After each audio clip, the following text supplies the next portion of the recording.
Welcome to Donmar TV News Channel. Samantala, binawi naman ng Department of Interior and Local Government o DILG ang inilabas nilang show cause order laban kay Manila City Mayor Isko Moreno Dumagoso dahil sa umano'y kakulangan ng pamahalaan sa anti-illegal drugs campaign noong 2018. Sa isang memorandum na pirmado ni Interior Undersecretary Rico Judge Javier Echeverry, nakasaad na ang nailabas na show cause order ay isang inadvertent reissuance daw dahil sa error na ito at base na rin sa kanilang polisiya at procedures na sinusunod ng kagawaran. Sinabi ni Echeverry na kanilang binabawi ang show cause order laban sa naturang alkalde. Base kasi sa memorandum ay mayroon na raw nauna ng show cause order na ipinadala sa Manila City Government noong pang taong 2019 dahil sa bagsak ang lungsod sa Anti-Drug Abuse Council audit noong 2018. Pero ayon kay Yusek Echeverry, ang tinutukoy sa naturang memorandum ang mahinang performance ng local government unit sa ilalim ng liderato ni dating Mayor Joseph Ejercito Estrada. Ang show cause order naman na inilabas noong Hulyo 9 ng taong kasalukuyan lang ay ikalawang dokumento ng ipinadala ng DILG sa Manila LGU. Dito na rin daw nakasaad naman na base sa kanilang assessment at sa verification sa 2018 Anti-Drug Abuse Council Performance Audit, bigo ang Manila LGU na makapag-comply sa policy at program na nakaatas dito, lalo na sa standards at pagsunod din sa mga hakbang na inilatag ng National Anti-Drug Abuse Council Audit. Ulitin natin, baka sabihin ninyo ako ang ulitin natin. Baka naman sabihin nyo ako mali Oh. Pwede naman daw makatandem ni dating Senador Bongbong Marcos si Davao City Mayor Sara Duterte sa 2022. Pwede naman. Sabi ni Marcos sa forum ng National Press Club kanina, nagigipag-usap na siya sa kampo ng mga Duterte para sa posibleng tambalan. Linawin natin, nakikipag-usap daw siya kay Pangulong Duterte. At sa Duterte, di ba? Ano sabi niya? Nakikipag-usap siya. Pero ngunit dapat subalit. Nag-iikot na rin daw siya para pulsuhan ang bayan. Hindi rin naman daw niya isinasantabi na makasama sina Senador Manny Pacquiao at Manila Mayor Isko Moreno.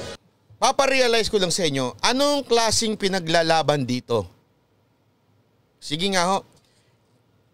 Hindi ho pareho ng pinaglalaban sila Pangulong Duterte, si Isko at saka si Manny Pacquiao. Bakit open ka dun sa lahat ng parte? Open ka kay Duterte, open ka kay Isko, open ka kay Pacquiao. Bakit? Kasi tama yung sinabi mo nung una. Kung mananalo ka, tatakbo ka. Ibig sabihin, tama yung hinala ko na kahit ano gagawin mo basta manalo. Kung kanino ka kung sa tingin mo sino yung malakas, dun ka. Kasi gusto mo manalo. It's not the principle. Kasi kung prinsipyo ka, dito ako. Kay Pangulong Duterte ko. Magkamatayan na tayo. Tapos sasabihin nyo pa, si Cayetano pa dilaw? Tigilan nyo nga ako sa kalokohan nyo. At least yung mama sinasabi, diretsuhan. Until 2022, I'll be loyal to the President. Eto. Wala pa nga 2022 Hindi, open ako doon sa kabila. Open din ako doon sa kabila. Open ako sa lahat. Kung ano yung makakatulong sa pagkapanalo, open tayo dyan. Gusto nyo yun? Sorry. Kung gusto nyo na yun, hindi ko kayang tanggapin yun. Pagpasensya nyo na.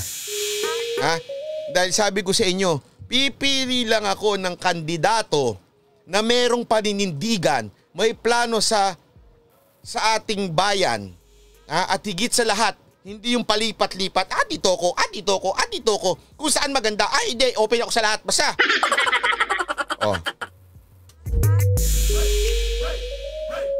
Kayo na lang mali ako?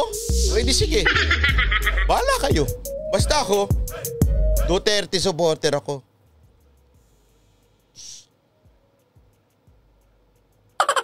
Solid.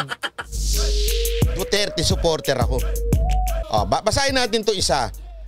Ito, hinari na nga. Arthur De Castro. Pasikatin natin ni Cap. Hoy, kalbong bakla, may sinabi ka bang tandem niya yung dalawa? Open makipagkaisa para lang bumalik ang dating sigla ng Pilipinas. So, okay ka na makipag-isa sa isang Isko Moreno? Paalala ko lang sa'yo si Isko Moreno, hindi siya nag-declare na non grata. Saan? Sa CPP, NPA, NDF. Pinatanggal niya nga ang tarpaulin. Open ka sa ganun? Open ka sa isang Manny Pacquiao na sinabi 3 times corrupt itong gobyerno natin kaysa kay Pinoy?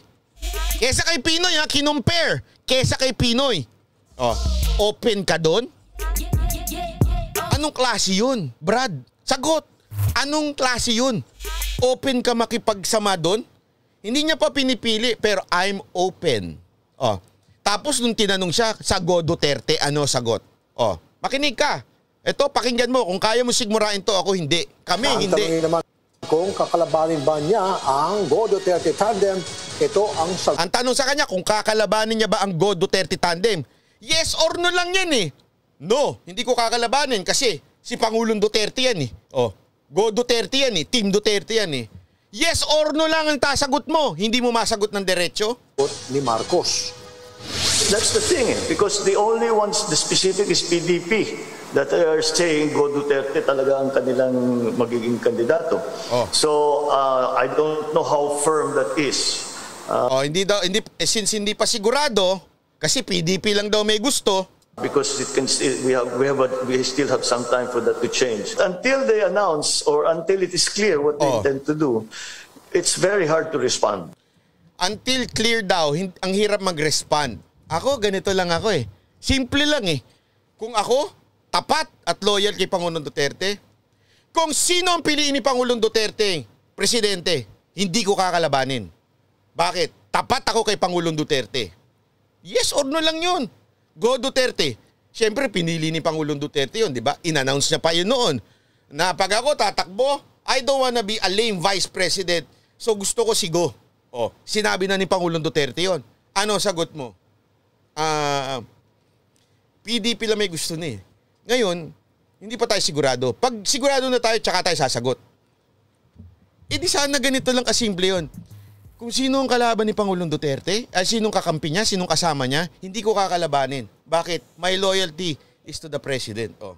And to the country. May paganyan-ganyan pa. Mga kababayan, makinig kayo. Makinig kayo. 2022, mahahati talaga ang bayan whether you like it or not. You have to choose. You have to choose. Are you for the Duterte o dun sa iba? Sabi nga ni Diego Latigo, pinalibing na tatay mo, wala ka pa ring utang na loob. Sabi ni Diego Latigo yun ha. Ngayon, lumalabas na talaga kung ano dahilan ng pagtakbo ng isang tao.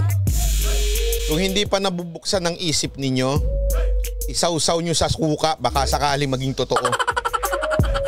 Hirap sa inyo eh.